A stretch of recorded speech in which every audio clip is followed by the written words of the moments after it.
Thank you. I would like to thank you, thank the organizing committee for inviting us here and organizing that meeting, and welcome to our guests. Surgical planning in osteotomies. The first thing, we have to know about the patient very much. We have to understand the pathology, and we have to decide if patient needs the operation. Then, if yes, we need to measure and reveal the geometrical pathology, decide how much correction is needed, and how we can do it during the surgery. And good positioning, good X-ray during surgery, and good surgery. Why osteotomy? Because patient has a fixed spinal deformity. Osteotomies are accompanied with a high rate of complications and revision surgeries, and patient ask actually surgical intervention to relieve their pain and disability, if possible, completely and permanently. The cure may be evaluate their quality of life and enhance their productivity. The importance of sagittal balance and its implications on reconstructive spinal surgery has gained significant attention over past decades. For posture, locomotion, energy expenditure, pain, and cosmetic reasons. And the severity of symptoms increases linearly with progressive worsening of sagittal plane imbalance. So we may need to correct in some patients. Although proximal thoracic kyphosis is frequently tolerable, sagittal deformity in the lumbar spine is often associated with poor clinical performance. So the lumbar spine is the first target that we should look at.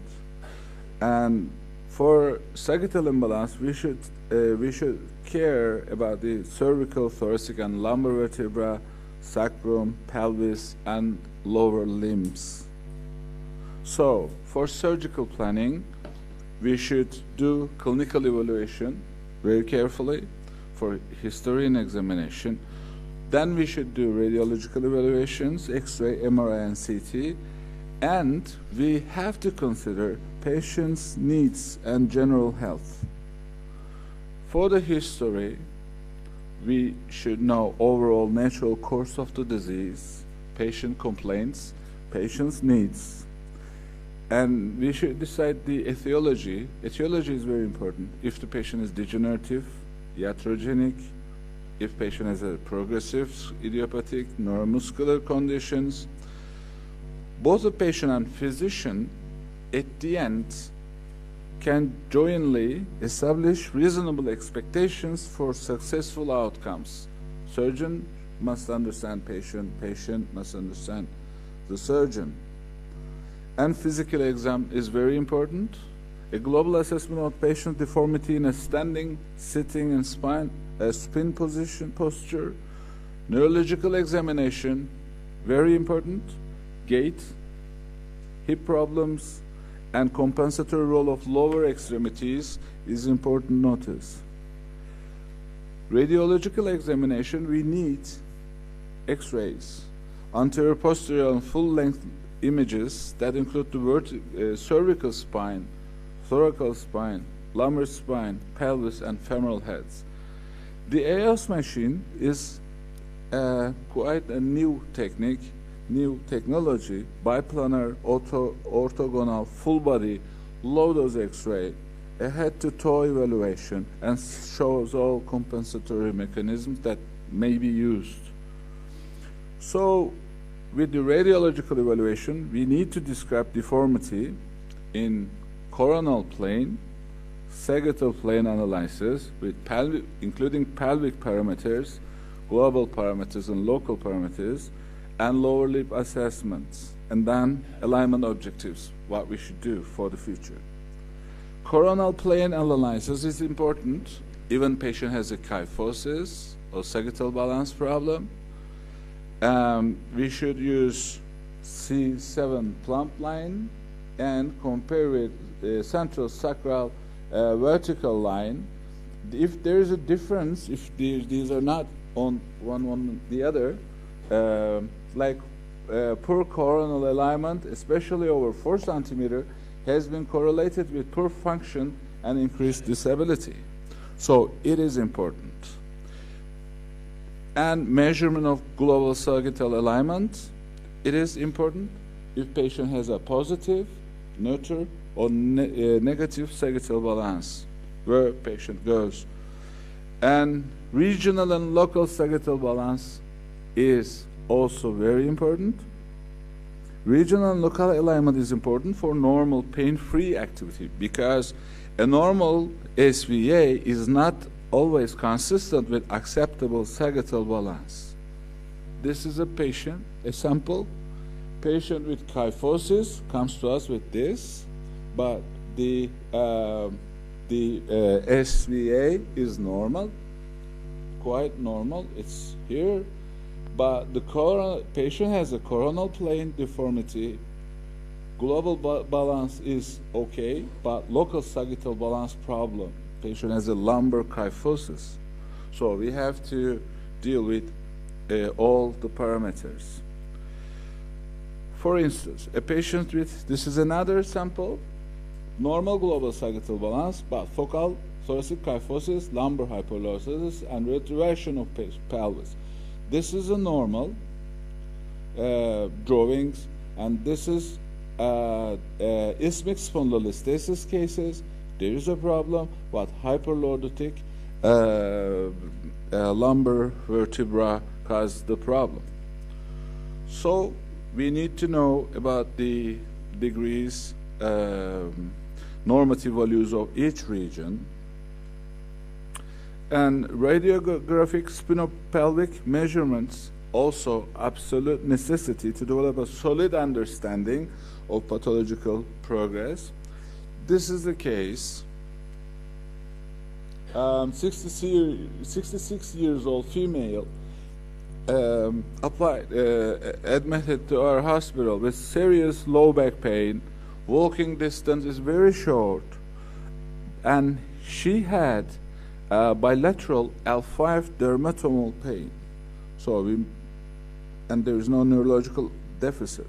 So with evaluation, patient has a sagittal imbalance, positive sagittal imbalance, and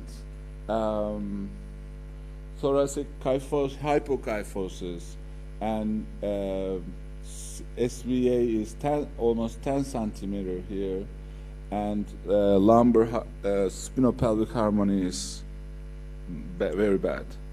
So pelvic parameters are very important.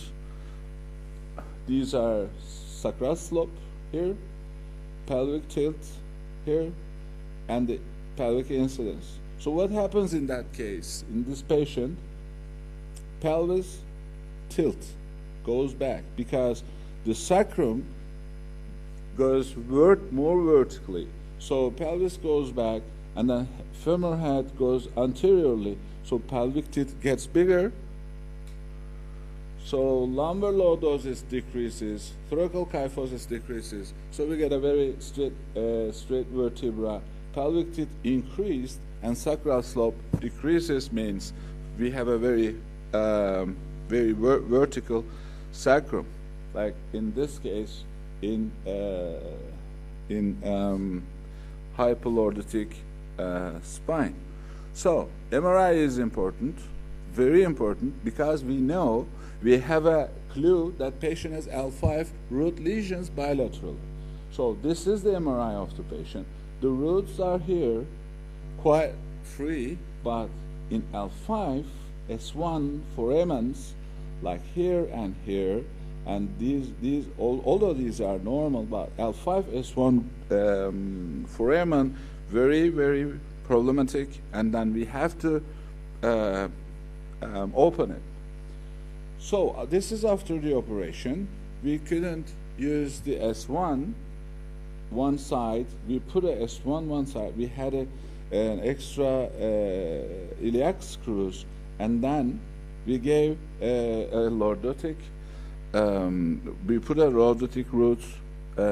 We do L2 SPO L2, 3, 4 Ponte, L5 root decompression with bilateral wide facetectomies, L2, 3, 4, 5, and S1, only S1, one S1 screw and iliac screws. So patient is pain-free, very happy, no leg pains after the operations.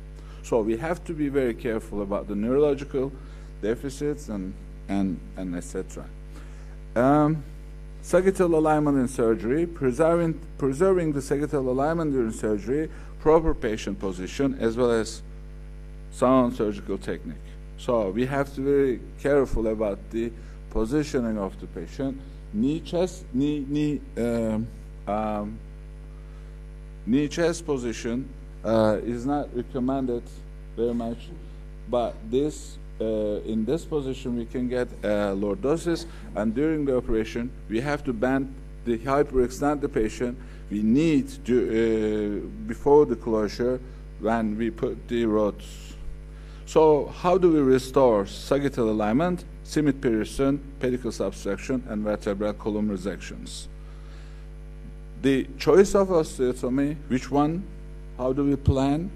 Goals of the procedure, amount of correction needed, native bone quality of the patient, and anatomic variations in a patient. So each osteotomy technique has its advantages and inherited limitations. So Simit Pearson osteotomy, usually we can get 3 to 7 degree correction per level. So for here, we remove posterior elements, and then we close from the posterior. We may need a pivot point here. We can put interbody fusion very anteriorly. Then we can close. We can get a good correction. So pedicle subtraction osteotomy is 30 to 40 degree correction per level, more powerful, and we remove the pedicle. So we remove the posterior elements, we close from the posterior. So these are more fixed patients like ankylosing spondylitis with no disc space. And this is vertebral column resection. Remove the vertebral column, remove the vertebral body from the posterior, and put a cage and close from the posterior.